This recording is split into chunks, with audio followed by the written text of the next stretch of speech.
Alright guys, so for the month of September, we are doing a contest. So basically my dad and I are going to make a video and we're going to see who can get the most comments. So we're both going to make a video topic. Whoever has the most comments wins.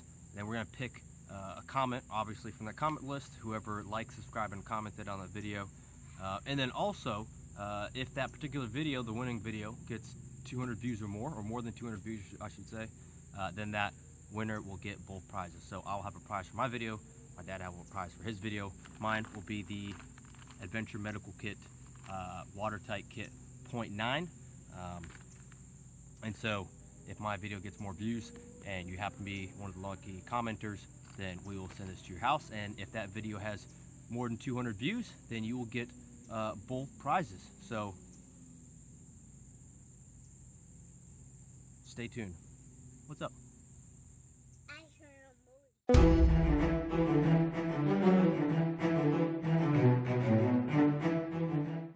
All right, let's talk about gold, or more precisely, precious metals. It's been a big topic of discussion lately, and I'm seeing it more and more and more on the Facebook groups and forums and whatnot. I got my notes here on my phone, so you'll see me looking at it. Instead of writing it down on a piece of paper like a normal person and putting it in front of the camera, I got it on my phone. So precious metals, typically people talk about gold and silver. There's always going to be the occasional joke about lead and whatnot, and yeah, bullets is a great investment as well. But in this video, we're talking about specifically gold and silver, and whether or not it should be part of your preparedness plan. So, typically when people talk about this, they talk about it in the context of a complete economic collapse. So one thing we have to kind of bring the discussion back down to earth. If we do our risk assessments correctly, and we actually look at what's going on, and if we're going to be honest with ourselves, a complete collapse is one of the least likely events, right? So out of everything that could happen, it's less likely than a lot of these other possible outcomes.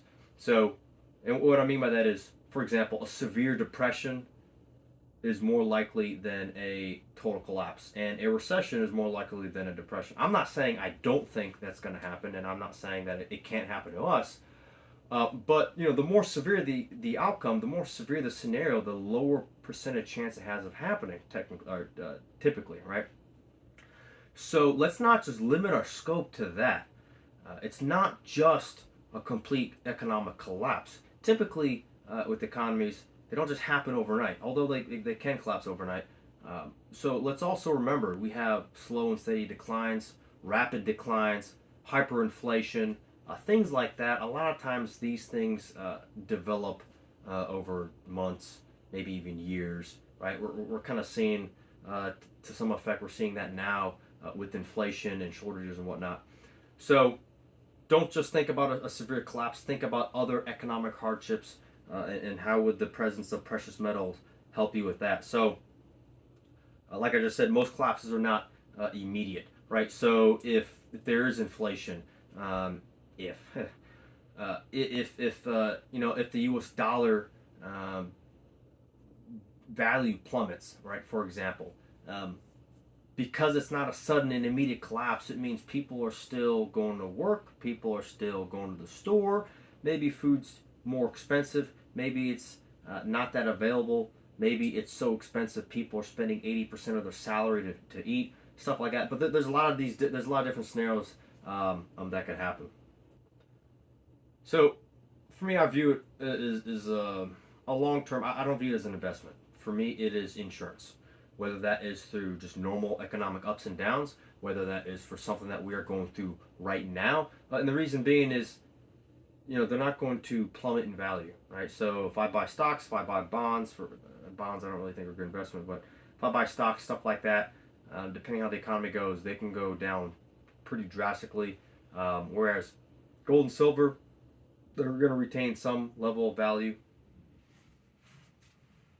So in one sense, I view it as an insurance option, right, for the economy. It's relatively low risk. Like I said, the value typically is not going to plummet. It's got to retain some kind of value. Now, let's talk about the crux of the issue that everyone discusses when we're talking about gold and silver. Well, you can't eat it, and if people are starving, what are they going to want your gold and silver for? And so, let's take a step back and kind of look at this in a common sense approach. For one, gold and silver have maintained value and have had a value throughout all of human history. Right? Since the beginning of time, people have used these to barter and trade. They have been very valuable. Now, sometimes certain parts of human history more, sometimes less. Sometimes salt was worth more.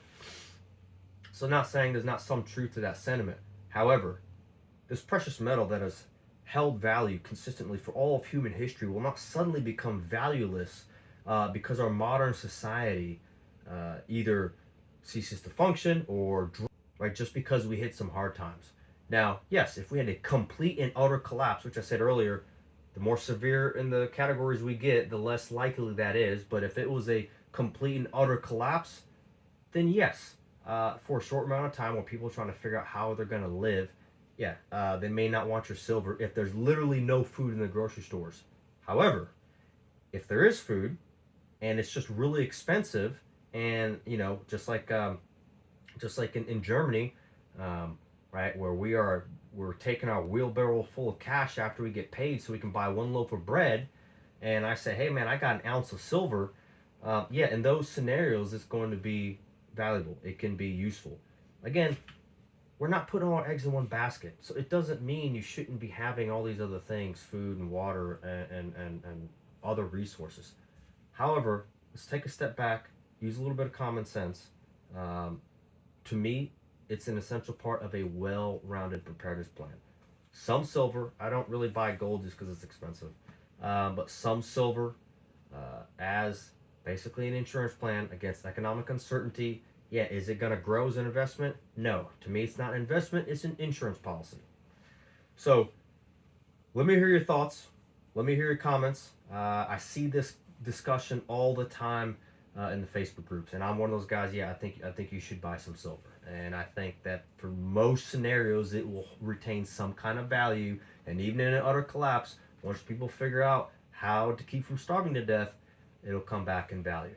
Um, Stay safe, stay prepared. Remember, I want to win the contest, so watch the video, like it, share it, comment, subscribe, and if this video gets more views, then we will be picking a commenter to win the medical kit. Stay safe, stay prepared.